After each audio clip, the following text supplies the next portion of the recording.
அஸ்ஸலாமு அலைக்கும் வரஹ்மத்துல்லாஹி வபரகாத்துஹு. ஃப்ளாஷ் மீடியா வழங்குகின்ற ரமலான் நற்சிந்தனையில் நாம் அனைவரும் இந்த சந்தர்ப்பத்தில் இருந்து கொண்டிருக்கின்றோம்.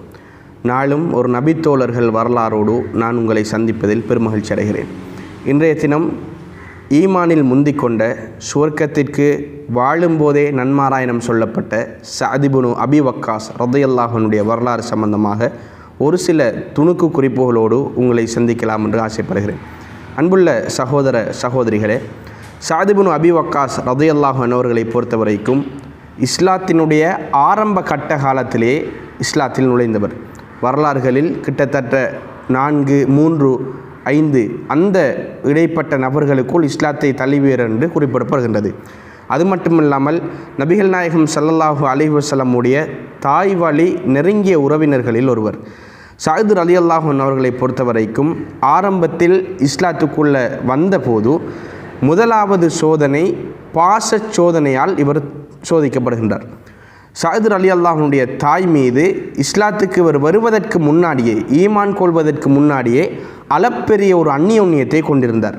தன் தாய் மீது அதிக பாசம், தாயோடு அதிகமாக நேசம் கொண்டிருப்பது, தாய்க்கு தேவையான பணிவிடைகளை செய்வது, இப்படியான நல்ல பல காரியங்களை சஅத் இப்னு அபி வக்காஸ் ரலியல்லாஹு அன்ஹு அவர்கள் தான் இஸ்லாத்தை தழுவுவதற்கு முன்னாடி செய்து கொண்டிருந்தார்கள். இஸ்லாத்தை தழுவுவதற்கு பின்னால் தன் தாய் சஅத் ரலியல்லாஹு அன்ஹு அவர்களை பாசத்தின் மூலம் சோதிக்க ஆரம்பிக்கிறார்கள். உன்னுடைய பெற்றோர் மதத்தை விட்டுவிட்டு நீ இன்னொரு மதத்துக்கு போகிறாயா அப்படின்னு ஒரு கேள்வி கேட்கிறார்கள்.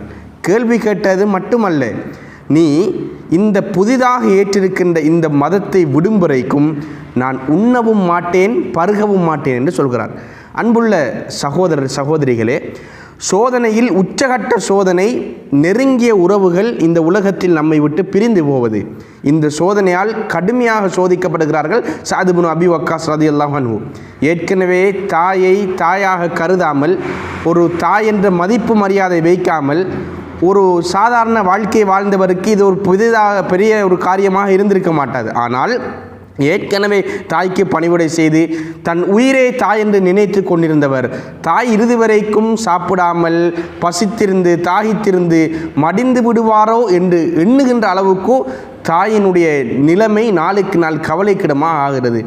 சஅத் ரலியல்லாஹு அன்ஹு அவர்கள் போய் சொல்கிறார்கள், தாயே நீங்கள் சாப்பிடுங்கள், உண்ணுங்கள், பருகுங்கள், நீ இந்த மார்க்கத்தை விடும் வரைக்கும் நான் உண்ண மாட்டேன், பருக மாட்டேன். அப்போது சஅத் ரலியல்லாஹு அன்ஹுடைய ஈமானுடைய வீரியத்தை பாருங்கள் சகோதரர்களே. சொல்கிறார்கள், தாயே உனக்கு இந்த உயிரை போல், உனக்கு கொடுக்கப்பட்டிருக்கின்ற இந்த உயிரை போல் பல மடங்கு உயிர்கள் தரப்பட்டு அத்துணை உயிரும் ஒவ்வொன்றாக பிரிந்தாலும், வார்த்தையினுடைய ஆழத்தை கொஞ்சம் கவனியுங்கள், உனக்கு இதை போன்று பல மடங்கு உயிர்கள் தரப்பட்டு ஒவ்வொரு உயிரும் ஒவ்வொன்றாக பிரிந்தாலும் நான் ஏற்றிருக்கின்ற இந்த தூய மார்க்கத்தை, அல்லாஹ்வுடைய மார்க்கத்தை, அல்லாஹ்வின் தூதருடைய இந்த வழிமுறையை நான் விட்டு வரமாட்டேன் என்று சஅத் இப்னு அபி வக்காஸ் ரலியல்லாஹு அன்ஹு அவர்கள் சொல்கிறது. அதற்கு பின்னாடி இவர் இந்த மார்க்கத்திலிருந்து வரமாட்டார் என்பதை உறுதியாக அறிந்த தாயார் பின்னர் சாப்பிடத் தொடங்கினார் என்ற வரலாற்றை நாங்கள் பார்க்கலாம். மதீனாவுக்கு வந்ததிலிருந்து இஸ்லாத்தினுடைய ஏராளமான யுத்தத்தில் கலந்து கொண்டவர், குறிப்பாக பத்ருடைய யுத்தத்தில் கலந்து கொண்டவர். அல்லாஹு தாலா பத்ருடைய யுத்தத்தில் கலந்து கொண்டவர்களை பொருந்திக் கொண்டான் அப்படின்னு சொல்கிறான். கஷ்டமான நேரத்தில் நடந்த எல்லா சந்தர்ப்பங்களில் நடந்த யுத்தங்களிலும் சஅத் இப்னு அபி வக்காஸ் ரலியல்லாஹு அன்ஹு அவர்கள் கலந்து கொண்டார்கள். அல்லாஹ்வுடைய தூதர் ரசூலுல்லாஹி ஸல்லல்லாஹு அலைஹி வஸல்லம் அவர்களுடைய உயிருக்கு மிக பக்கபலமாக இருந்தவர் சஅத் இப்னு அபி வக்காஸ் ரலியல்லாஹு அன்ஹு. எல்லா நபித்தோழர்களும் அல்லாஹ்வுடைய தூதரை பார்த்து சொல்வார்கள். அரபிகளிடத்தில் ஒரு புழக்கம் இருந்தது, அதாவது என்னுடைய தாயும் தந்தையும் உங்களுக்கு சமர்ப்பணமாகட்டும் என்று சொல்வார்கள். அரபிகள் அப்படி சொல்வார்கள். நபித்தோழர்கள் ரசூலுல்லாவை பார்த்து இதை சொல்வார்கள். வரலாற்றில் ரசூலுல்லா ஒருவரை பார்த்து என் தாயும் தந்தையும் உங்களுக்கு சமர்ப்பணமாகட்டும் என்று சொன்னவர் என்றால் இந்த சஅத் இப்னு அபி வக்காஸ் ரலியல்லாஹு அன்ஹு அவர்கள். அல்லாஹ்வுடைய தூதரை யுத்த காலத்தில் இருந்து மார்க்கத்தில் பாதுகாப்பதுடனான எல்லா சந்தர்ப்பங்களிலும் அல்லாஹ்வுடைய தூதருக்கு தோளோடு தோள் கொடுத்தவர் சஅத் இப்னு அபி வக்காஸ் ரலியல்லாஹு அன்ஹு. உலகத்தில் நடமாடும் வாழும் போதே அல்லாஹ்வுடைய தூதர் 10 பேரை சுவர்க்கவாதி என்று சொன்னார்கள். அந்த 10 பேரில் மிக முக்கியமானவர் சஅத் இப்னு அபி வக்காஸ் ரலியல்லாஹு அன்ஹு.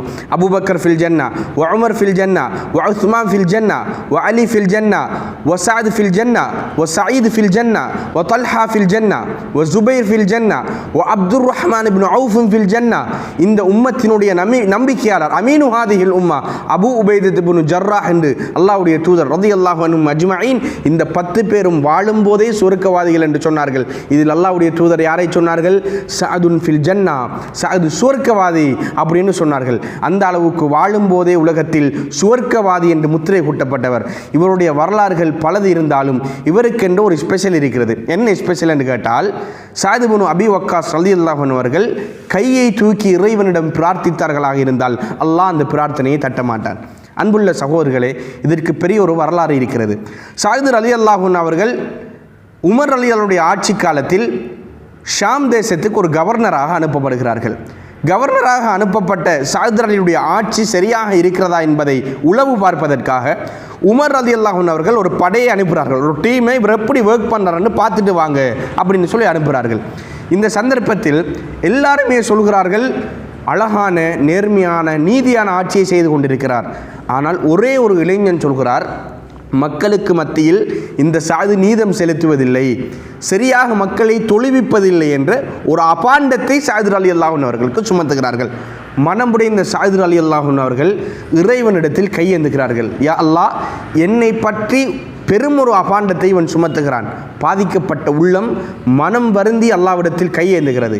பிரார்த்தனை செய்கிறார்கள், யா அல்லாஹ், இவன் பொய் சொல்கிறான், இவனுடைய ஆயுளை நீ நீடிப்பாயாக, இவனை நீ வறுமையில் சாட்டுவாயாக, 2வது 3வது இறுதி காலத்தில் இவரை நீ குழப்புவாயாக, பைத்தியமாக்குவாயா என்று 3 பிரார்த்தனையை செய்கிறார்கள். காலம் உருண்டோடுகிறது. அன்புள்ள சகோதரர்களே, இந்த இளைஞன் எப்படி இறுதி காலத்தில் சோதிக்கப்பட்டார் என்றால், அவர் மரணிக்கின்ற நேரத்தில் மிக முதுமை அடைந்த நேரத்தில் மரணித்தார்.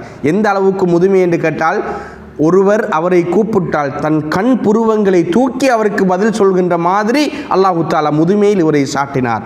2வது, இவருக்கு வறுமையை சாட்டுவாயாக சஅத் ரலியல்லாஹு பிரார்த்தனை செய்தார்கள். அல்லாஹு தஆலா கடும் வறுமையை இவருக்கு கொடுத்தான். 3வதாக இறுதி நேரத்தில் இவரை குழப்புவாயாக என்று சஅத் ரலியல்லாஹு அவர்கள் பிரார்த்தனை செய்தார்களே, மக்கள் எல்லாம் வீதியில் செல்கின்ற நேரத்தில் கேலி செய்யப்பட்ட ஒரு மனிதராக, சிறுவர்களால் கல்லால் எறியப்பட்ட மனிதராக நடுவீதியில் பைத்தியமாக அலைந்தார் என்ற வரலாற்றை நாங்கள் பார்க்கலாம். அப்போது அலைகின்ற நேரத்தில் சொல்வார்களாம், சஅதுடைய பிரார்த்தனை அல்லாஹ் கபூல் செய்து விட்டான், சஅதுடைய பிரார்த்தனை பலித்து விட்டது என்று தன்னை தானே வருத்தி கொண்டவராக நடுவீதிகளில் பைத்தியமாக தெரிந்தார் என்ற வரலாற்றை அன்புள்ள சகோதரர்களை பார்க்கலாம். இதில் நமக்கு ஒரு பெரிய படிப்பினை, பாதிக்கப்பட்ட உள்ளங்களுடைய பிரார்த்தனை அல்லாஹ் தட்ட மாட்டான். அல்லாஹ்வுடைய தூதர் ரசூலுல்லாஹி ஸல்லல்லாஹு அலைஹி வஸல்லம் அவர்கள் சொன்னார்கள், இத்தகி தஅவத்தல் மதுலூம், அநீதம் இழைக்கப்பட்டவனுடைய பிரார்த்தனை நீங்கள் அஞ்சு கொள்ளுங்கள், லைஸ பைனஹா வ பைனல்லாஹி ஹிஜாப், அவருடைய பிரார்த்தனைக்கும் அல்லாஹ்வுக்கும் இடையில் எந்த ஒரு தடையும் எந்த ஒரு திரையும் கிடையாது என்றார்கள். நேரடியாக அல்லாஹு தஆலா கபூல் செய்வான். கடைசி கட்டத்தை சஅத் ரலியல்லாஹு அன்ஹு அடைகிறார்கள். தன்னுடைய மகன் தந்தையுடைய சக்கராத்துடைய நேரத்தை பார்த்து தாரை தாரையாக தேம்பி அழுது கொண்டிருக்கிறார். சஅத் ரலியல்லாஹு அன்ஹு அவர்கள் கேட்கிறார்கள், ஏன் தன் மகனை நீ அழுகிறாய்? அல்லாஹ்வுடைய தூதர் ஸல்லல்லாஹு அலைஹி வஸல்லம் அவர்கள் வாழும்போது என்னை சொர்க்கவாதி என்று சொல்லியிருக்கிறார்கள், நீ அழாதே, அல்லாஹ் நிச்சயமாக என்னை தண்டிக்க மாட்டான். மகனே, அதோ இருக்கின்ற ஒரு அலுமாரியை காட்டி சொல்கிறார்கள், அந்த அலுமாரியை நீ தொட. மகன் திறக்கிறார்கள். அதில் ஒரு கம்பளி ஆடை இருக்கிறதை, மகனை கொண்டு வா. அந்த கம்பளி ஆடையை பார்த்தால் இரத்தம் கரைந்த கம்பளி ஆடை. அந்த நேரத்தில் சஅத் ரலியல்லாஹு அன்ஹு அவர்கள் சொல்கிறார்கள், மகனே, நான் இப்போது மரணிக்கப் போகிறேன், நான் மரணித்தால் இந்த கம்பளி ஆடையால் என்னை நீ கஃன் செய், ஏனென்றால் உன்னுடைய தந்தை பத்ருடைய களத்தில் இந்த ஆடையை போட்டுக்கொண்டுதான் எதிரிகளை சந்தித்தார். பத்ருடைய தோழர்களை அல்லாஹ் பொருந்தி கொண்டான் என்று சொல்கிறான். எனவே அல்லாஹ்வின் பொருத்தப்பாட்டை அடைந்த ஒருவனாக நான் நாளைக்கு மறுமையில் அல்லாஹ்வை சந்திக்க வேண்டும். இந்த ஆடையால் என்னை கஃன் செய்துவிடு என்று சஅத் ரலியல்லாஹு அன்ஹு அவர்கள் கிட்டத்தட்ட வரலாற்றில் 82 வயதில் இந்த உலகத்தை விட்டு மரணித்தார் என்பதை நாங்கள் பார்க்கலாம். அல்லாஹு தஆலா நல்ல மனிதர்களாக வாழ்ந்து உத்தம சஹாபாக்களோடு நம்மளை ஒன்றாக சேர்த்து அவர்களுடைய வாழ்வு எப்படி அழகாக அமைந்ததோ, அவர்களுடைய மரண நேரம் இறுதியில் எவ்வளோ அழகாக அமைந்ததோ, அப்படியான நல்ல வாழ்வாகவும் நல்ல மரண நேரமாகவும் எங்களுடைய மரண நேரத்தையும் எங்களுடைய வாழ்வையும் ஆக்கி அருள் புரிவானாக. வஆகிரு தவானா அனில் ஹம்துலில்லாஹி ரப்பில் ஆலமீன். வஸ்ஸலாமு அலைக்கும் வரஹ்மத்துல்லாஹி வபரகாத்துஹு. மஸ்ஹரு ரமலான் 2026 இன்றைய நாளுக்கான கேள்வி. தன் மீது அபாண்டம் சொன்னவருக்கு எதிராக சஅத் இப்னு அபீ வக்காஸ் ரலியல்லாஹு அன்ஹு அவர்கள் செய்த பிரார்த்தனைகளை குறிப்பிடுக. கேட்கப்பட்ட கேள்விக்கான சரியான பதிலினை உமது பெயர், முகவரி மற்றும் தொலைபேசி இலக்கம் என்பவற்றுடன் 07726555658 எனும் தொலைபேசி இலக்கத்திற்கு வாட்ஸ்அப் செய்து வெற்றியாளர்களாக மாறுங்கள்.